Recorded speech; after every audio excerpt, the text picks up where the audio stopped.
Yeah, sorry about that. That segment, I wiped a clip to get there. Anyway, what I've done is I've checked it. I've gone out and I've put the other image stably, the hand without the up and down arrow on it, and I've checked the colour grid with one little notch down and across.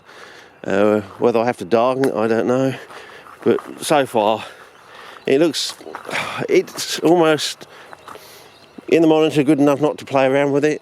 You know, it's better to be slightly out and good all over than to try and keep going on for weeks and weeks and weeks to get absolutely perfect while we're still on vivid sunset glow, when I really should be now thinking about trying to move over to more custom and manual settings so we can work on the highlights, which is the next step, I think.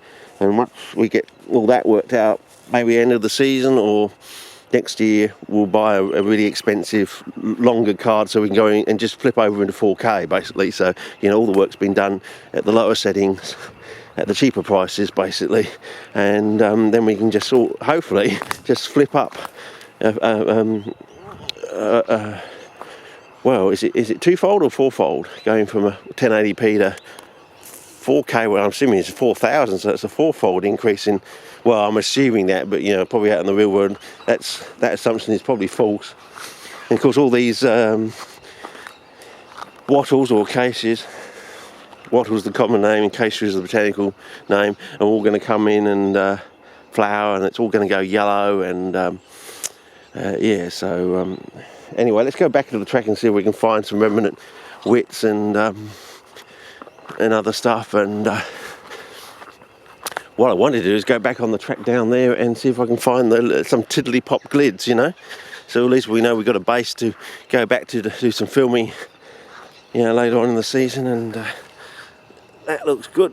Oh, we're picking up some nice detail in the monitor, so hopefully that's.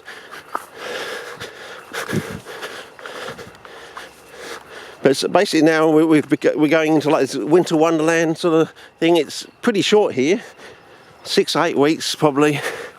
Like this sort of misty mornings and all that sort of thing, and you know, the odd rainy sort of day and sort of thing. But over in WA, it's sort of much more extended, and of course the temperature is warmer over there, so it's different, and it can be a little bit windy too sometimes. So where it's here, it's like 17, 19 diurnal wobble sort of thing.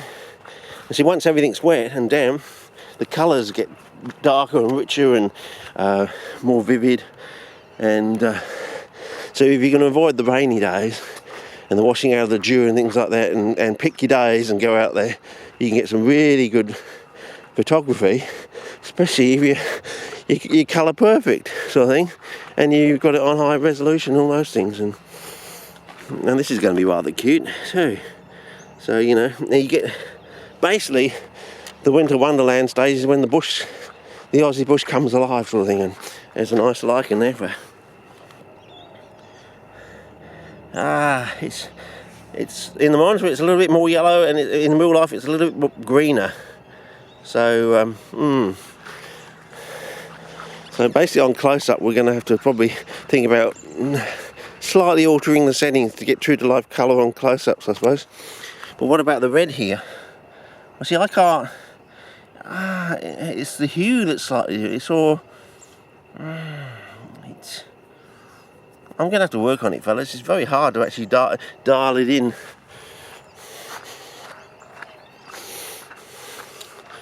Yeah.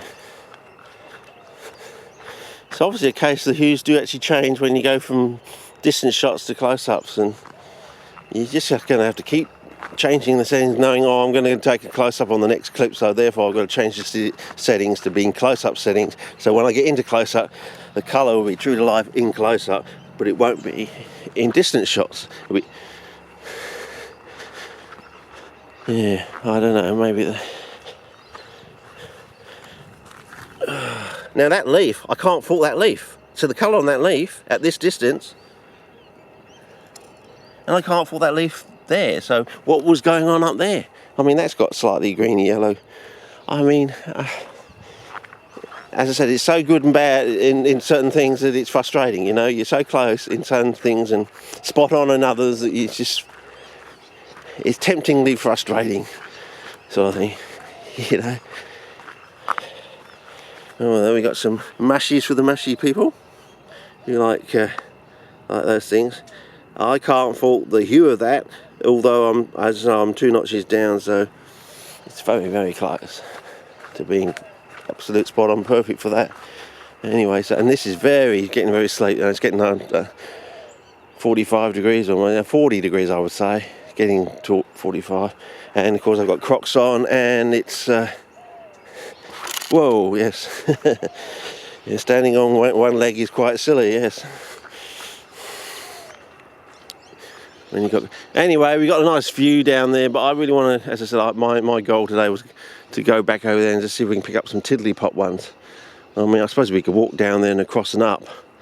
Yeah, that could be one way. I've never actually walked up from down there across there, I don't think. Or not that I can remember anyway.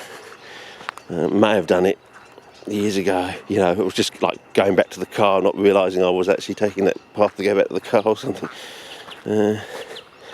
Anyway, so, and I think also the other thing, I've got to hold the camera higher up. I get tired, and the camera's bigger and bulky, and it's not as, I don't know, I wouldn't say it's probably the same weight as a model camera. It's just it's the bigger size to weight ratio. You get tired more because your hands are sort of further out holding it, and you try not to touch buttons and things like that. But as I said, for what we're getting compared to, I'm not really complaining. I'm just saying these are the facts, sort of thing. I've got to hold the camera higher, or make sure I look at the monitor to make sure that I'm holding the camera higher on a reasonably regular, maybe fairly constant basis, you know. But anyway, we're at 6 minutes now, so maybe start a new clip from here.